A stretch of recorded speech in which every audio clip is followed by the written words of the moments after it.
Наш соговорник во ово издание на Инфорегион е Филип Илиовски, председател на Сдруженијето на велосипедисти Маркови Точакџии од Прилеп, со кој што ќе поразговараме повеќе околу планинскиот велосипедизам. Филип, пред се добре дојде во твоето прво интервју за Инфорегион. Добре ве најдов.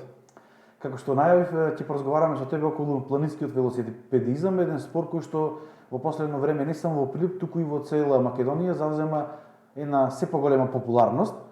Од кога започна тоа, според тебе, и кои се причините за таа зголемена популарност на овој вид на спорт? Па вака како што и сам кажа, зема се поголем замав. Мислам дека тоа произлегува најмногу поради што возењето низ планинскиот велосипедизам, односно, е многу поадреналински, има многу што да се види, чист воздух, за разлика од возењето по асфалт, каде што никој не внимава на велосипедистите, цело загаден воздух, чат и така натаму. Исто така Македонија има многу убави планини, многу убави места кои може да се посетат. Така. Дали за зголемувањето на љубителите на овој спорт, нивната бројност, има влијание ковид кризата, затоа што голем дел од луѓето сакаат да избегаат од градовите и да заминат во планина. Тоа особено влијаеше кај планинските спортови. Дали таквото влијание го има и во овој вид на спорт? Да, точно така. Исто влијанието на пандемијата е многу големо врз планинскиот велосипедизам. Така што, например, луѓе кои воопшто не се занимавале со такво нешто, фактички им налага да се занимаваат, да одат во природа, да дишат чист воздух, да се занимаваат со спорт, исто и со активното дружење на велосипедистите. Има многу голема дружба пред се, така. Како Сдружение Маркови Точакџии, колку години постоите во Прилеп? Постоиме 3 години официјално. Колкаво е вашето членство и дали се зголеми во овој последен период, како што кажаме, за време на ковид пандемијата? За сега е околу 50 членови Сдруженијето и последниве можам да кажам 2-3 години не само нашето Сдружение, туку општо и планинскиот велосипедизам зема голем замав, а со тоа и нашите членови. Нонстоп има нови млади деца, исто и по возраст има кои што сакаат да возат. Дури мислам дека едно време се појави криза во Македонија да се набави еден добар велосипедист токму за вакви терени. Да, баш и кризата и се уште трае и цените се многу високи, поради што има голем недостаток, а заинтересираноста е се поголема. Тука кај нас во студиото го донесе и овој интересен велосипед, мислам дека е стварно вистина реткост во Прилеп. Да. Така да, од каде го купи и колку чини еден ваков велосипед за планински велосипедизам? Па пред се е доста скап. Едно е многу скап да се набави, а потоа исто и неговото одржување, сервисирање, бидејќи како што знаеме возиме низ екстремни терени, планини, се случуваат доста оштетувања. Е околу еден ваков примерок како овој, нов би коштал околу 2500 евра. Како еден автомобил на половно да го земеш? Па баш така. За наши услови е доста скап. Колку чини на просечна опрема за еден влюбеник во природата, во велосипедизмот, ако сака да се занимава со овој спорт? Па опремата не кошта нешто многу посебно. Нормално сега секој како аматер почнува со поаматерска опрема и потоа оди на попрофесионална, но не е нешто што не може секој да си го дозволи. Основните работи, да речам, кацига, некој дрес, така, најбитна е желбата и волјата за возење. Просечен велосипед не е како овој? За цена? За цена просечен велосипед, па мислам дека околу 300-400 евра може да си дозволи некој кој што сака да вози, да може секаде да го употребува. Како здружение, каде се возите, кои терени ги практикувате? Па најчесто, можам да кажам конкретно за мене и за одредени делови од екипата, пред работа тоа ни е и како рутина и како некој обичај, пред секое утро пред работа, 6,5 сата, одиме до Топташ, омилената патека. Првото утринско кафе го пијаме таму, наместо по кафичите. А инаку возиме на доста убави места. Можам да го издвоам како едно од најубавите до сега Лешница, Шарпланина и Лешничките водопади, што е стварно како извадок од Швајцарија. Исто така Солунска глава, кај Макчалан, Пелистер, Антена врвот, има доста убави места. Колку рече дека буквално со дел од екипата секое утро во 6:30 заминувате на Топташ?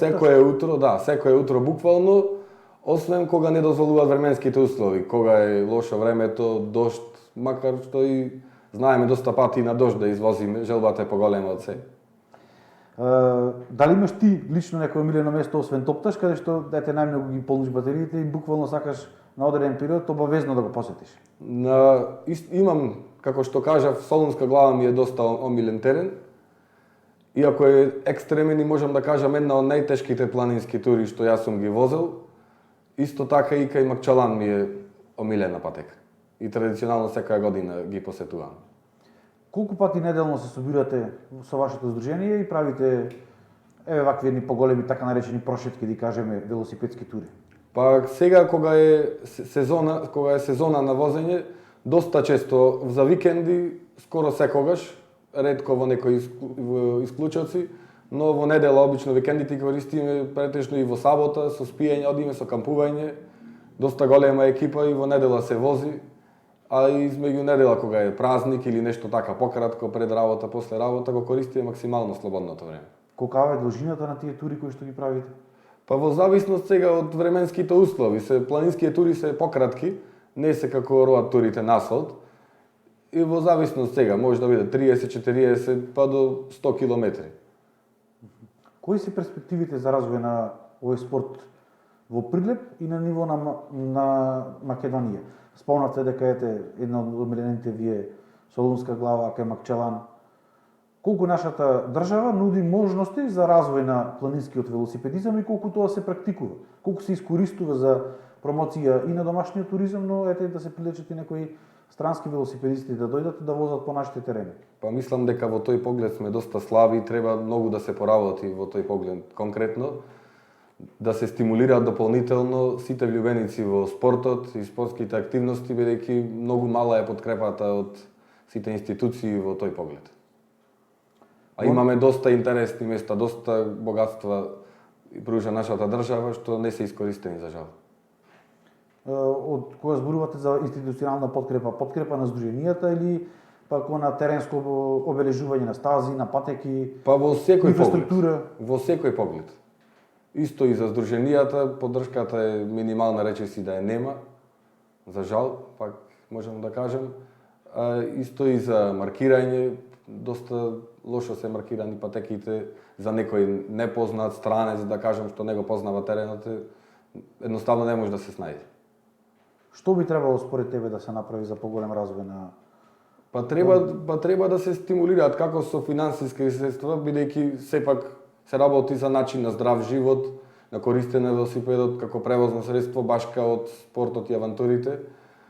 Потоа да се маркираат така како што премногу кажав, патеки добри, со тоа и се промовираат и сите убави на Македонија. Колку е можноста за Прилеп за развој на овој спорт? Колку патеки би можеле да се направат тука велосипедски? Па можат доста патеки да се направат во Прилеп и околината, бидејќи имаме планини, најблиска планина ни е Селечка планина, што не е воопшто ни маркирана, ни искористена во тој поглед. Може доста да се поработи и да се искористат голем број на патеки и како промоција на туристи, да речем, кога ќе дојдат и така. Како здружение, дали организирате некаква ваша тура, ваш личен бренд на здружението, велонастан, затоа што секој вакво здружение си организира по некоја манифестација од овој вид? Се уште немаме некоја наша, да ја наречам, наша тура, а работиме на тоа и се надеваме од следната година дека ќе имаме така некоја тура што да биде традиционална и да ја одржуваме секоја година и да се развива. Колку вакви тури има отприлика на ниво на држава? На ниво на држава има доста тури, со оглед на тоа сега со пандемијата се намалени и сите не се организираат, а инаку Македонија има доста тури, има исто и календар со сите велосипедски тури.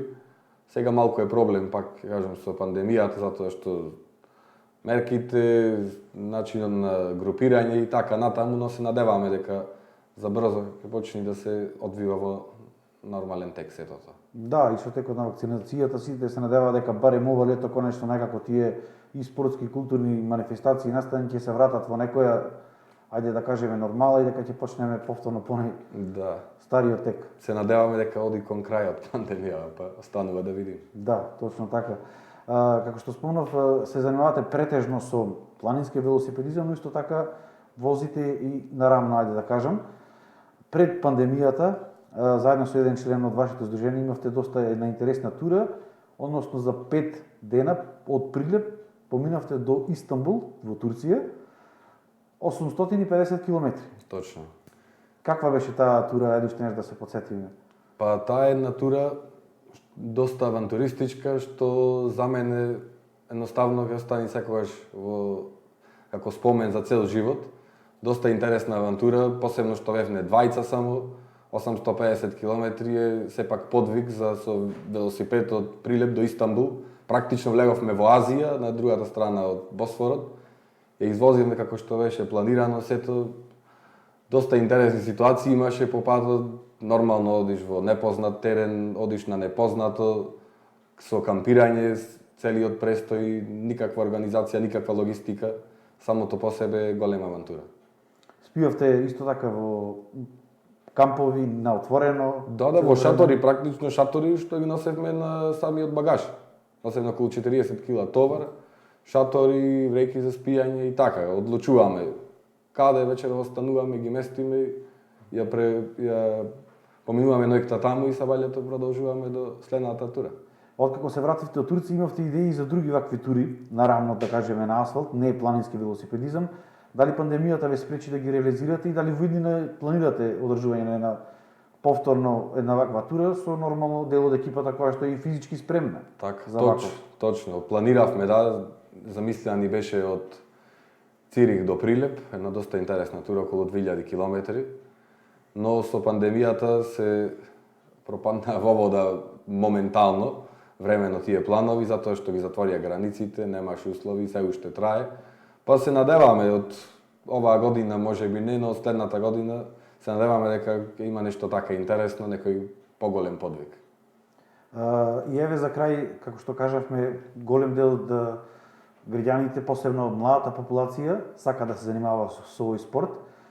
Дали имате некаква официјална членарина во здруженијето, кој може да се приклучи на Марковито Чакджи, како оди сето тоа, еве да ги информираме гледачите? Па така, да, имаме членарина официјално со членски книшки од здруженијето. За да членува може секој влюбеник на велосипедизмот, било од која и возраст и пол да се работи, најбитна е желбата. Членарината не одредуваме ние, одредуваат сите сами, придонесуваме колку што можеме, бидејќи како што реков подкрепата од страна едноставно ја нема, така да сами се бориме колку што можеме, едноставно за нашите трошоци барем сопствени, да ги покријаме и да организираме нешто. Како може да ве контактираат оние што сакаат да се приклучат и да станат дел од Марковито Чакджи? Па имаме и официјална веб страна Марковито Чакджи, на Facebook профилот, на Instagram исто Марковито Чакджи, може кај мене, еве Филип Елиовски, кај било кој од нашите членови да не контактира, стоиме на располагање за сите кои се заинтересирани. Филип, ти благодарам за овој разговор и за твоето гостување во оваа емисија. Се надевам дека гледачите ги заинтересираме за овој вид на спорт и дека и се повеќе од нив ќе се приклучат кон планинскиот велосипедизам, а доколку сакаат да занимаваат со него, еве имаат можност каде да се најават. Филип најави дека имаат и своја Facebook страна, каде што може да ги контактираат и ете, буквално секоја недела имаат некоја тура некаде и можат да бидат дел од тие настани. Се гледаме во наредното издание на Инфорегион.